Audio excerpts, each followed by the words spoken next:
안녕하십니까. 문학을 담당하고 있는 국어 강사 장성우입니다. 이 문학 공부를 어떻게 할 것인가에서 첫 번째는 당연히 EBS 연계죠. 우리가 EBS 연계를 충분히 준비를 해야 쉽고 빠르게 문제를 풀 수 있기 때문에, 그러나 EBS 연계가 물론 중요하지만 EBS 연계가 문학 공부의 모든 것이 되어서는 안 됩니다. 자, 그걸 설명하기 위해서 도대체 EBS 연계는 어떻게 진행되었는가? 작년 수능을 기준으로 생각해 볼게요. 연계율은 공식적으로는 50%죠. 그러나 실제 연계는 50%가 되지 않습니다. 그렇다면 EBS 연계는 현장에서, 수능 현장에서 체감할 수 있는가? 물론이죠. 하지만 배운 지문에만 한정되는 것이죠. 그렇다면 이런 결론이 나오죠. EBS 연계학습만 가지고 고득점을 얻을 수 있는가? 그렇진 않죠. 오히려 EBS는 모든 학생들이 공부하는 기본적인 것이기 때문에 하위권 탈출 전략, 말하자면 이거는 반드시 해야 된다에 불과한 거지 상위권 전략은 아니겠죠. 그럼에도 불구하고 우리가 EBS를 공부하는 목적 중에 하나는 빨리 풀 수 있다는, 내가 배웠던 지문이기 때문에 빨리 풀 수 있다는 점인데, 그것도 당연히 배운 지문만 그럴 것이고요. 우리가 시간이 부족한 이유는 지문을 늦게 읽어서가 아닙니다. 독서든 문학이든 모두 마찬가지거든요.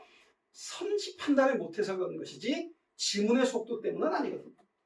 그렇다면 작년 수능 기준에 했을 때 무엇이 연계됐습니까? 그러면 문학에서 모두 몇 작품이 출제되었냐면 7작품이에요.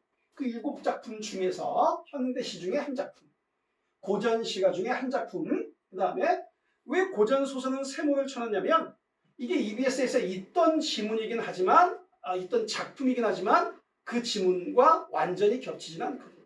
말하자면 대략 2.5, 7분의 2.5 정도가 연계된다고 말할 수 있습니다. 50% 미만이라는 거죠. 따라서 문학은 EBS 연계만이 아니고요. 실제로는 문학을 이해하고 문제를 풀 수 있는 방법이 필요합니다. 그걸 우리가 문학 개념이라고 하죠. 이 문학 개념을 이 시기에, 이 조기 선발반 시기에 익혀놓는 것이 중요합니다. 두 번째, EBS 연계 작품은 물론이지만 실제 변별력은 EBS 외 작품에 있는 거죠. 우리가 흔히 낯선 작품이라고 부르는 그 작품들에 대한 준비가 충분히 되어 있어야 됩니다. EBS 작품은요, 연계 작품은 범위가 좁기 때문에 실제로는, 현실적으로는 국평 이후에 한 달 정도 압축 강의로도 충분히 대비할 수 있어요. 그러나 낯선 작품들은 범위가 상당히 넓기 때문에 아주 본질적인 접근이 필요한 것이죠.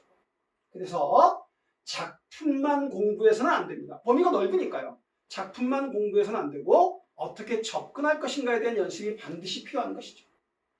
결국 이 말로 함축된다고 말할 수 있습니다. EBS 공부는요, 물고기를 잡아주는 공부고요. 진정한 문학 공부는 물고기를 잡는 방법을 알려주는 그런 공부가 돼야 되는 거죠. 여러분이 특히 고3 때는 EBS 중심으로 반복학습을 했다면 이제 학습의 방향을 바꿔야 합니다. 저도 열심히 이 물고기를 잡는 방법을 알려드리기 위해서 최선을 다하겠습니다. 감사합니다.